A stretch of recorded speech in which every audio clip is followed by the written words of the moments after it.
What are we talking about? Today we're talking about tournament arcs. No, we're not. Yeah, we are. We're going to talk about how much Matthew Mercer has impacted your life. I think I've already made videos on that, actually. Okay, well, say it again. I was not prepared for this. Ooh, that could be a fun video, though, is I just tell you what you have to start talking about.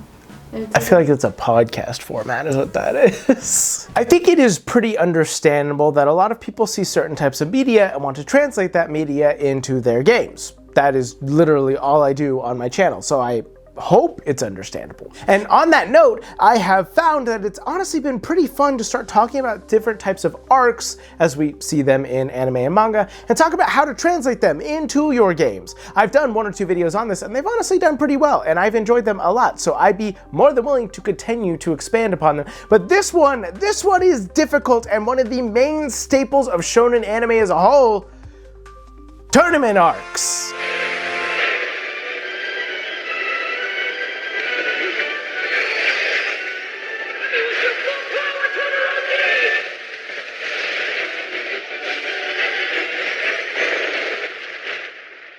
Because tournament arcs are really fun to watch, but playing them in your games is, well, the rules aren't really there, but still I think there's a lot of potential for them. So I do want to talk about it, but before I do, I'm going to mention 1 or 2 tournament arcs as examples in this show, or in this episode, this video.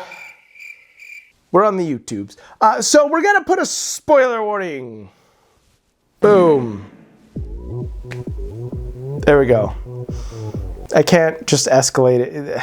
The rule of escalation is eventually you have to de-escalate. You can't just keep going on and on with the stupid bit. Eventually it has to end. A tournament arc is a common trope in shonen anime where protagonists compete in a series of matches, often leading to a final boss fight. This is pretty easy to explain because most of us have seen what a tournament is before. There are different brackets of different individuals facing off against each other, slowly rising higher in the ranks until 2 titans face off against each other for the ultimate win and crown. This could take the form of many different things, whether it is a tournament for life and death, whether it is simply a sports tournament arc, or whether it is a sort of informal tournament arc where it just happens that characters continue to fight each other through the course of an entire arc until eventually they lead to 2 characters fighting, but like there wasn't really a formal amount of it. It was just a bunch of episodes of one-on-one fights.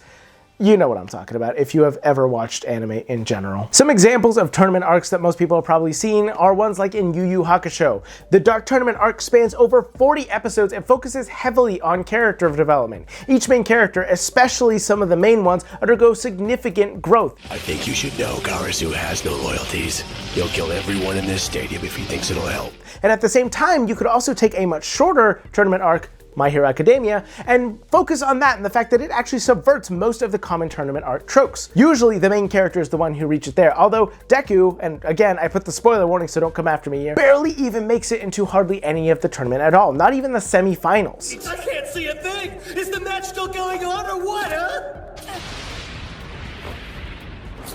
Todoroki wins! We actually get one of the other characters winning the entire arc, and it's done so because of, well, it's not because he actually won, but because the other character just didn't really fight back. It leads to this fascinating moment where the actual span of the arc and the most climactic moment happened very early on, and the rest was just kind of played out as it was simply because the tournament had to end. These types of things allow you to explore a lot of interesting things about the story and the characters as a whole, but there's a reason I wanted to talk about it for TTRPGs specifically. See, the thing that you need to keep in mind is that tournament arcs allow you to do something very specific. They allow you to introduce new characters as well as explore the current already established characters, and in a TTRPG, this is really fun. See, if you want to establish new powerhouse characters who have the ability to go toe-to-toe with your player characters, this is a great opportunity. Whenever you go into a tournament, you want to know who your enemy is, you want to know their abilities. You don't have to get the players invested because they're already exactly invested in knowing who they might fight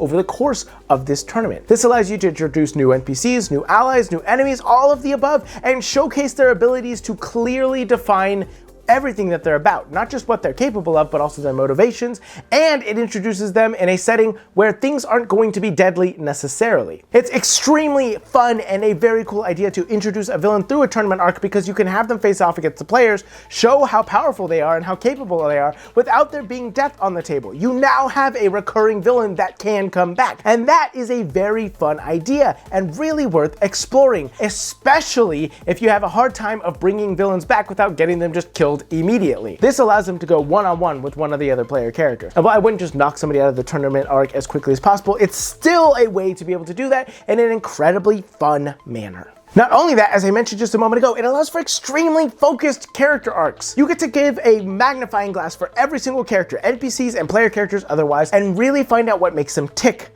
Find out what each character has as a clear motivation for wanting to win the tournament. Is it because of power, fame, glory, because they really want to face off against one of the other player characters? What is the reason that they're doing this? Finding those motivations and then having the player characters focus on those motivations during the one-on-one battles is really fun, and it allows you to explore the motivations of whatever villains you want to introduce or allies. It basically just allows for focusing on character dynamics in a setting that focuses on combat, which in my mind is the perfect place for storytelling.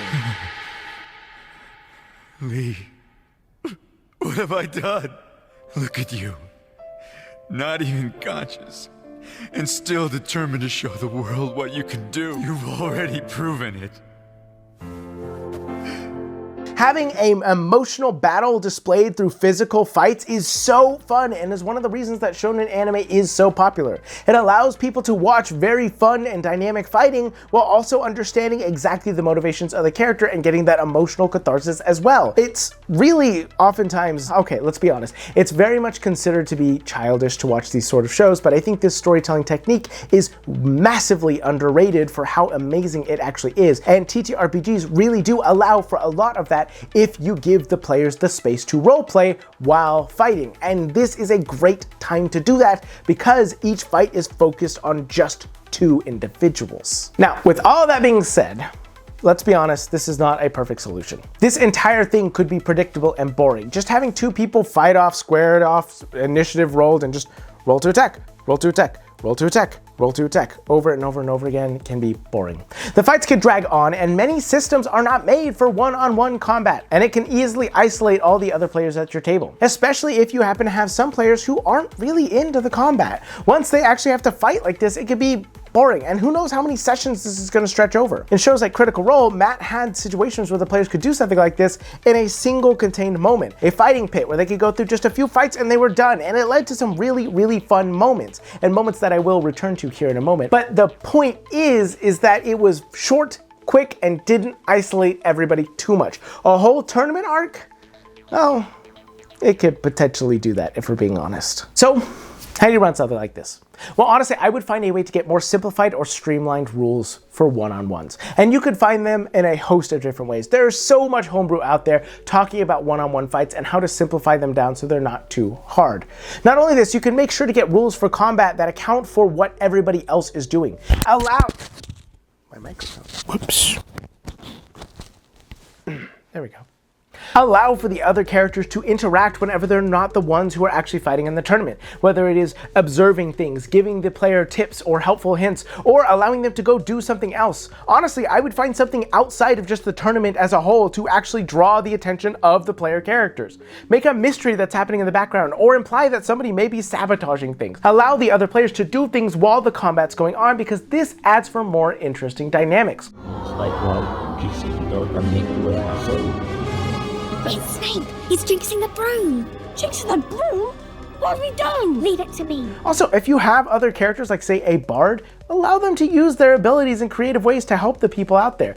Give those inspirations. Let them do the secret casting of spells. I think that is honestly very fun, and if you don't want to allow that sort of stuff, make sure that the combat does not take too long or is focused on roleplay so everybody else has something that entertains them that they are allowed to watch. Don't isolate everybody else because it will be easy to no longer focus on the tournament as a whole and feel like you got to do one little fight and now you're not participating for the rest of the next session, which could be really, really boring if you're not careful. Not only this, as I mentioned earlier, I would make each battle both mental, emotional, and physical.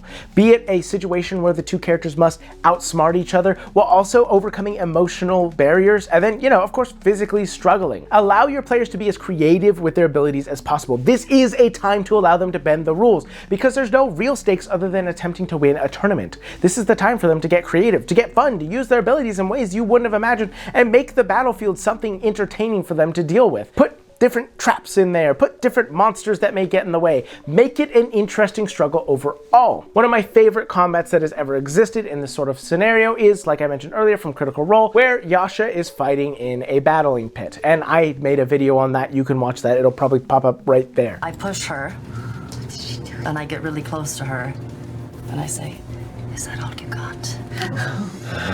That was one of my favorite things that I've ever seen because the actual physical struggle was not anything important. Instead, it was the mental and emotional struggle that Yasha was overcoming. Having the characters have something to relate with their opponent about, and then both of you struggling to overcome a mental or emotional barrier is incredibly fun, and providing mechanics for this could also be a really interesting dynamic. Finding ways of making this more interesting than just a simple slugfest, that is the best way to do it. To allow everybody at the table to feel like there's something more happening than just rolling dice, there's a real story being told. That is how you get everybody engaged and make sure that it's a very fun time. It's also the benefit of a tournament arc in anime in general. So applying these sort of techniques to your game is the way to do it, at least in my opinion. And then lastly, you have to understand that this is going to lead inevitably, unless you get very lucky, to PvP. I would do two things in this case. One, just don't allow PvP. Apply it so that the brackets don't really work that way. Instead, it's just teams versus teams. That's one way to do it. But the other thing that you could also do is if you do get to a player versus player battle, talk to the players before the battle starts and ask them what they hope to happen. Not just who wins, but what they want their character to learn and grow through. That way you can understand exactly what they're both hoping to get out of it and make sure that your players are okay if their characters do end up losing. It can be frustrating, especially when it comes to dice not allowing you to do what you want to do. If the barbarian has always been the powerhouse but now can't even beat the rogue because you just can't roll well, that might be frustrating. Allow the players to feel like there's more to learn than just winning. Let them overcome something that they've been dealing with in their backstory. Let them overcome an emotional struggle or a genuine issue they've had with the other player character.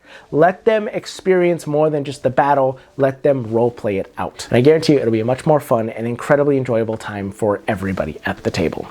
So go out into the world, make it your own. Never forget to play your role and listen to my wife as she gives the call to action. Like, comment, subscribe. Don't forget to vote this year and register to vote now if you haven't already. And then please go support the family that we are supporting through Olive Branch. Everything's down in the description per the usual. And then check out Jay's affiliate links. Just because they're there. We haven't mentioned them in the 4 videos that we've recorded in the last 24 hours. Because I'm pre-editing that. But anyways, bye.